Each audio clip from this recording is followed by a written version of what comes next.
extra brake. So I just blew my radiator up going over the I-80 in Utah. Sweet.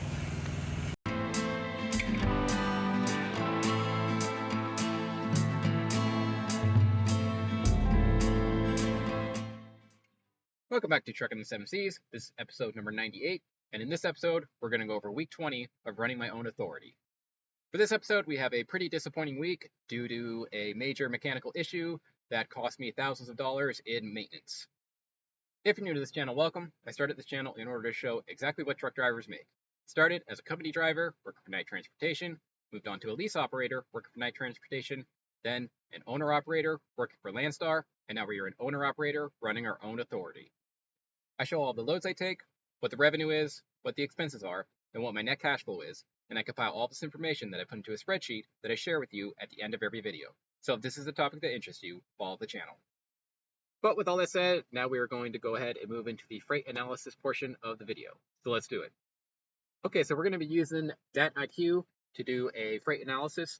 So first off, we're going to go over van capacity, demand and capacity. We're not going to go over flatbed or reefer. I don't do those. Maybe I'll get into that eventually, but for right now, we're going to keep these analysis simple and just do van demand and capacity. So let's do it. All right, so this shows the load to truck ratio in June 2025. So it is a month old. Nothing's changed since last episode. If you guys were wondering, this map stays the same basically throughout the month. I wish they would update it more, and I wish this 5.5 is getting, I know most states are 5 loads per truck, so it's getting a little bit, I don't want to say irrelevant, but like they need to change it up a little bit. But anyway, so that is what we're looking at. So this just shows the amount of loads to truck. So for every one truck that is posted, there are 5 loads. Now, does that mean there are actually 5 loads per truck? No, that because every load gets posted to the load board, but very few trucks actually get posted to the load board. So that affects things. So when you're looking at 5.5 loads per truck, that's probably more like 1 load per truck. If you're looking at 2.6 to 5.4 loads per truck, you're probably looking at 0.8 loads per truck. So there's more trucks than there are loads, and you're in a bad area.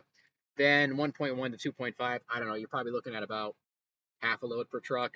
And if it's 0 to 1, you're kind of screwed if you're in that area. But interestingly, Chicago is the only one that's 0 to 1. I would guess what it's saying there is that the entire region of Illinois is not good. However, if you're in Chicago, you're probably just fine. So that's probably what's reading there. But in the end, nothing's really changed. The southern portion of the United States is best. So if you're in Texas or Atlanta or anything, you should be good. Arizona's good. I've been having good experiences in Nevada. Both Las Vegas and Reno are fine. Haven't been to Los Angeles lately, but I'm sure it's fine as well. Some of you guys were saying on some of my previous videos that the South is starting to die, which I could see. Again, this information is almost a month old, and I could definitely see Georgia and the South starting to die. The reason why it's so high right now is because produce season was in effect for basically the last month and a half. So that's probably what happened here, but I could definitely see this market starting to decline. I'm currently heading there. I'm headed to North Carolina right now, so we'll see how it is. But in the end, I think still the southern region is where it's at. I have been hauling quite a few loads from Ohio back and forth, as you just saw, and I was able to get out of there pretty decently for this market anyway. So I think the Midwest is actually starting to come alive again, but we'll see. Next week, this should be updated, and we'll have a better idea. Okay, and then looking at what the load to truck ratio has done over the last couple of weeks. So I think the week before, the 5th, was at about 5.8 or something like that. So it seems like around the 4th of July holiday, things went up, it went up, and now we're starting to decline again, which is a disappointment. That's not good. Also, the English proficiency came into effect during that time period. So not sure how much of an effect that has, but it looks like things are starting to decline, which is bad. I'm guessing this spike right here is 100% due to the 4th of July holiday, and time will tell what the English language proficiency is going to do for us. But right now, not looking good. All right, and then just looking at national van rates by region, not much changes from week to week. I think the Midwest went up by like 1 cent per mile, so there's that. Again, the South seems to be the more consistent area, I would guess. So Texas, Atlanta, that area seems to be more consistent. This area over here, the West Coast, if you're in this circle right here, basically Phoenix, Vegas, and Los Angeles, you are doing just fine in that area. Just came from there and had no issues. Reno, again, is always okay, so there's nothing wrong with that. But the reason why this gets depressed so much is because of this region right here. So basically all around here, there's nothing up there. I did haul a load to Oregon a couple weeks ago, and I just ended up deadheading back to Reno. The load paid like almost $4 per mile from Reno to Oregon, but then I just deadheaded right back because there's nothing in this entire region right here. So the West Coast gets dragged down really bad by this upper region right here. So if you're in this region though, you're doing just fine. And then the New England territories up here, they're always bad. Pennsylvania is okay-ish. It's not terrible, especially on the western half there near Ohio. It's fine, but yeah, you want to stay out of this region or go in there for a fantastic rate. And as I continue to haul more loads to the Midwest, it does seem to be getting a little bit better. I think it's not a bad area, and it looks like it's starting to pick up to where I previously would expect it to be. Normally, the Midwest is my bread and butter. It's usually a very good area, but over the last couple months, it hasn't been good, but it seems to be picking back up, so that's good. All right, and then looking at the spot rates overall, this just shows general spot rates across the entire country, and it continues to go up. So we're at about 10 cents more per mile than we were a couple of months ago. So that's good, and I would expect that to happen again as summer comes into full effect. You will start having better rates, especially in the dry van. So that's good, and hopefully this keeps going up, and I do expect it to keep going up. Flatbed is pretty stagnant, still much better than the van division, but it did go down a little bit. But in the end, not much change with flatbed. It's just about 257 per mile. Right now it's at 254, but not much change. And then reefer goes up a little bit, kind of similar to dry van. Produce season is coming across the Midwest and whatnot. I can tell you the corn. I'm in Iowa right now, and the corn's like 6 feet tall already.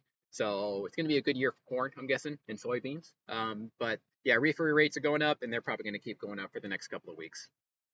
And then finally, fuel prices, $3.81 per gallon, up 1%. Not a huge deal. They've stayed pretty constant around 360 to 380 per gallon since I got my authority active, so that's good. And hopefully they stay about there or go down. Hopefully they don't go up, but so far they haven't been. All right, so that concludes the freight market analysis portion of this video. So yeah, there you go. But last episode, we left off in Salt Lake City. So we dropped a load in Salt Lake City, Utah. That was Wednesday. So I tried to find a load out of Salt Lake City, but for dry van, it is very dead. So there's nothing there. So I looked around for a little bit before just deadheading down to Las Vegas. Now the load going to Salt Lake City paid pretty well. So this is generally fine. I got paid a pretty good rate to go into Salt Lake City because you generally just have to deadhead down to Las Vegas to find something out of that area. So we deadheaded down to Las Vegas, and I was looking around, and I ended up finding this load right here. So this one's going from Las Vegas, Nevada to Boardman, Ohio. Boardman, Ohio is close to Cleveland. Paid $1.75 per mile, so 2,100 mile load. It is what it is. That's about what the market is paying right now. So that's at $37.50. So this one, mind you, I did mostly on last week's paycheck. However, it hit this week's paycheck because I think I picked it up Wednesday or Thursday or something like that. And then I ran basically Wednesday, Thursday, Friday, and then through the weekend and then dropped it Monday. So that's what happened here. But grab this one. And now we are headed to Boardman, Ohio. Let's go.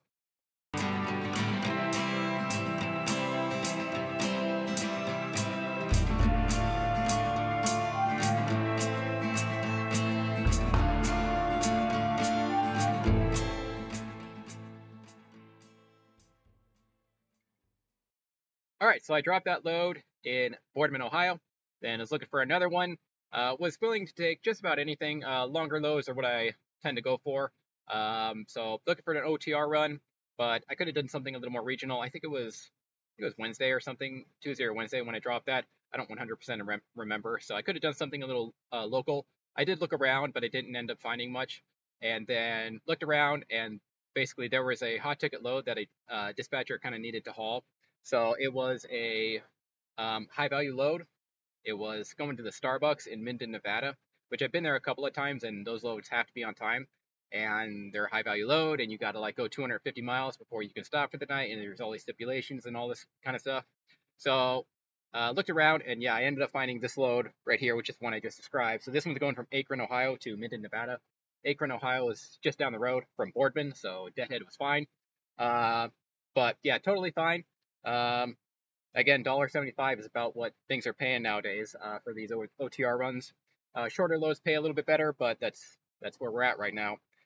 So grab this one, looking to be a good load. Heading out to Minden, Nevada, which is Reno, and then gonna drop it.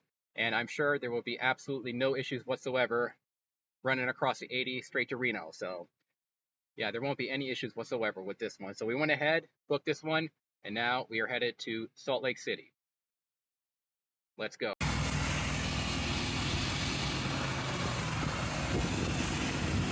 Man, can't catch a break. So I just blew my radiator up going over the I-80 in Utah. Sweet.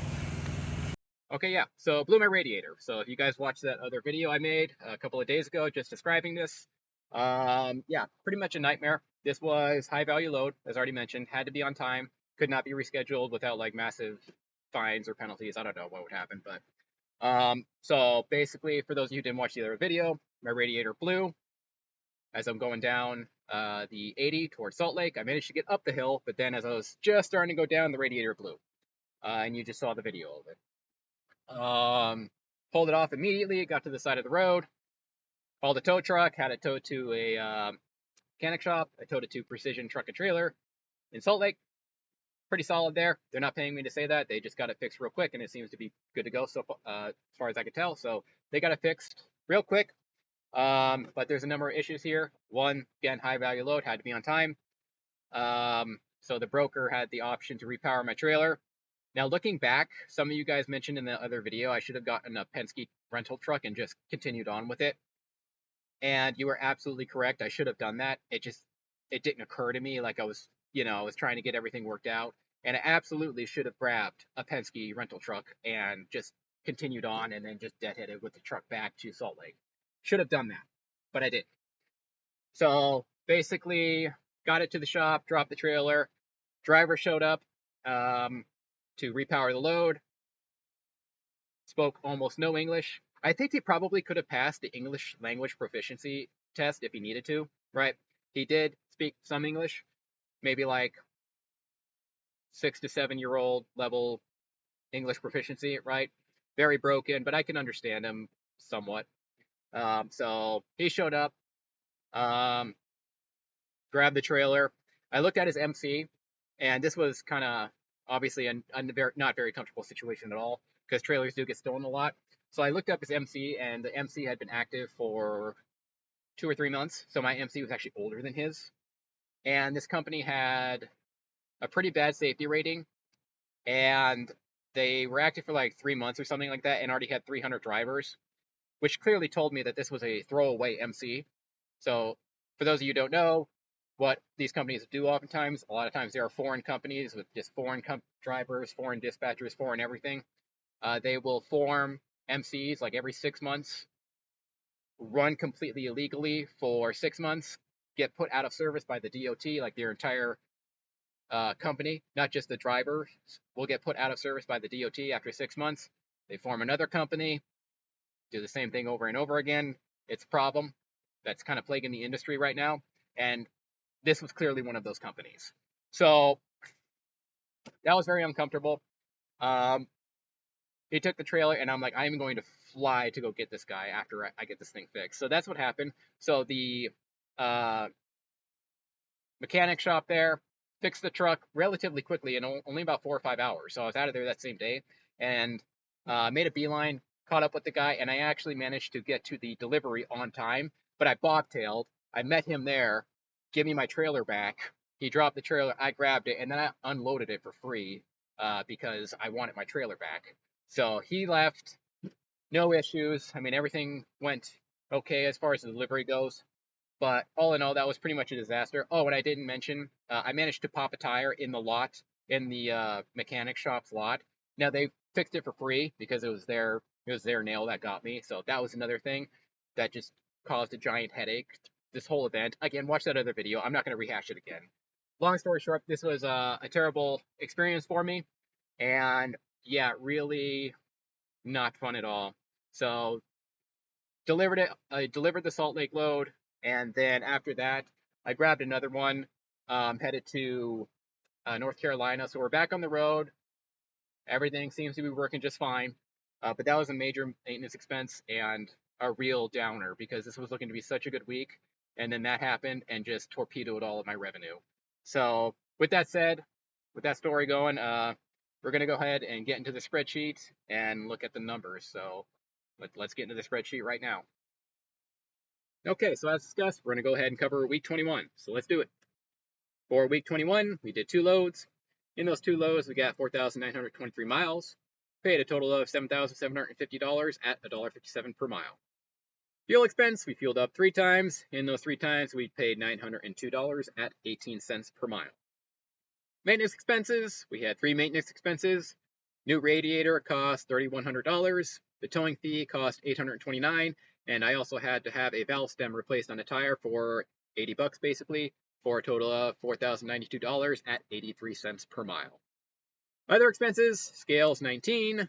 The repowering the load cost $950 for a total of $969 at 20 cents per mile. Fixed costs, we had our insurance payment come in at $2,023 for 41 cents per mile. Totals for week 21, total expenses were $7,988 at $1.62 per mile. Total revenue was $7,750 at $1.57 per mile. Brought our net settlement to negative $238 at 5 cents per mile. Okay, yeah, so let's do it. A little bit of a doozy here. So this is what the initial loads paid right here. So really good week of revenue. Again, 4,900 miles. This load right here was done mostly on last week's paycheck. So that's why this mileage is so high and the revenue is quite good.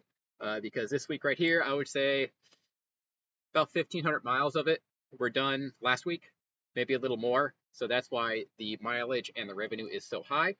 Now I was having a really good week. I was just running these loads when all of that happened. So this was looking to be a very good week, maybe my best week ever until, well, the radiator blew. But yeah, there's that week. So if you're wondering why the mileage and the revenue is so high, it's because this load was done mostly last week. So there's that. All right, and then fuel expenses, pretty low because again, the one load was done last week. I ended up fueling up primarily last week for that load, meaning the fuel bill last week was quite high, which is why this one is very low. So last week was like 45 cents per mile, 60, I don't remember what it was. But that's why this one is so low, because most of the fuel was fueled up on last week's paycheck. All right, and then for the maintenance expenses. Ouch. So $3,100 to get the radiator fixed. So towed it to the truck stop there, or the repair shop there. They quoted me $3,100, and that's what they charged me. So there's that. The towing bill. So it was about one of the saving graces is it was only about 20 miles from Salt Lake when this happened. So the towing bill was not outrageous. Still, that hurts.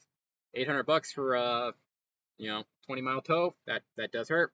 So that sucked. And I also bent a valve stem while I was trying to fuel up my tire in Ohio, so I had to bring it in and get the valve stem replaced, so that cost me $80. But that was honestly the least of my worries after everything. But in the end, yeah, huge maintenance expense there, 83 cents per mile, $4,000, which just torpedoed the whole week. So what's to say? I blew my radiator. All right, and then other expenses, scaled at one time, plus a rescale for $19. The repower, so I put the repower down here. I did consider putting it up here in the revenue, but it's not really revenue, it's an expense, so I put it down here. So TQL repowered the load for $950. That's what they paid the other carrier to repower that load, so about $1,000. It's about 560 miles, which I found kind of fascinating. So 560 miles to go to Reno. So from Salt Lake to Reno, you're going from a bad area to a good area. So that paid, I don't know, what is that? Let's see, hold on. So 950, I think it's about 550 miles. So they paid that carrier about $1.72 to repower that. So I found that kind of fascinating. That's about what I've been getting for my loads. So that's interesting. So just thought that was noteworthy. But yeah, $950 to repower the load. Now, I should have just grabbed a Penske trailer truck and done it myself. This didn't occur to me. Like I was flustered and I was trying to get everything fixed, and then the broker was kind of pissed off at me because it was a high value load, and the whole thing was just a giant headache and affair. And I didn't think to just go get a Penske truck myself and go do it myself. So yeah, I should have done that. But anyways, there's that repower, 950, and that's where we're at. So that's what that costs. And then just to pour salt in the wounds, I did have my insurance payment come in for $2,000, so that hurts even more. Not good timing, but I guess it's paid for the month, and then I don't have it coming for another 3.5 weeks or whatever. So that's good, I guess. All right, yeah, and then at the bottom here, basically, okay, minus $200, basically broke even for the week. That sucks. This was looking to be such a good week. I mean, it had such high revenue, and the last few weeks have been quite bad. So to have this happen on this particular week, I was riding high. I was like, oh, it's gonna be a great week, and then boom, radiator blows. And what's to say? Like that was a headache. That was an experience. But it is what it is. So basically, lost a little bit this week, and yeah, that was rough. That was very rough. Not much else to say. All right, but with that said, let's go ahead and go over the totals since starting my own authority. All right, total since starting my own authority, we have driven a total of 50,426 miles. Total expenses have been $75,303 at $1.49 per mile, and that is my cost per mile. Total revenue has been $89,826 at $1.78 per mile. That brings our total profit loss to $14,500 at 29 cents per mile, and all of these loads are dry van. Okay, yeah, so there is total since starting the program. We're at $14,000 at 29 cents per mile. Looking to get about 100,000 miles, give or take, by the end of the year. Now, I did take January and February off to get my authority active and just get everything ready, so there is noteworthy there. So there's about 2 months that won't end up on this year's paycheck. $14,000, 29 cents per mile. You might be looking at this and going, why is that so low? Well, if you scroll to the top, you will see my startup costs. So scrolling all the way to the top, you'll see the startup cost up here. So I made a video on this, breaking everything down. If you want to know more, you can watch that video. However, to get my authority active, it did cost me $18,000. So what I'm going to do now, for theoretical purposes, just going to delete that, and we're going to scroll back down and see what a typical week would look like without startup costs. Now, startup costs absolutely count, but this will give us a better idea of what a typical week would look like without startup costs. So let's go over the numbers without the startup costs. All right, totals without the startup cost. Total expenses are $57,000 at $1.13 per mile. That is my cost per mile without startup costs. Total revenue is $89,800 at $1.78 per mile. And that brings our total profit loss to $32,000 at 65 cents per mile without startup costs. Okay, so these are the numbers without startup costs. And when you minus the startup costs, it's still pretty bad. Yeah, so this is not looking too hot right now. 65 cents per mile, that is with a paid off truck. So that's not good. And $32,000, that's not good at all. 50,000 miles, I mean, this is company driver pay, slam dunk. Maybe even a little, well, it's less than company driver pay at the moment. So things aren't working out too good so far. I continue to be optimistic. It is getting summer, and then the rates should start climbing and then peak around Christmas. So that's maybe the saving grace for right now. But so far, yeah, this is not looking too hot at all, and things definitely need to improve in order for this to be worth it. And yeah, that is where we're at right now. 65 cents per mile without startup costs. So yeah. Okay, with that said though, let's go ahead and move on to averages and other information. And we're going to keep the startup costs out of it, because if we put the startup costs back in there, it just skews everything. So let's go over the averages now. Average weekly paycheck is $1,500. Average weekly miles is 2,353 miles. Total fuel costs have been $21,000 at 42 cents per mile. I have saved a total of $1,500 with my OTR fuel card. Average price per gallon is $3.26. Total maintenance costs have been $14,000 at 28 cents per mile.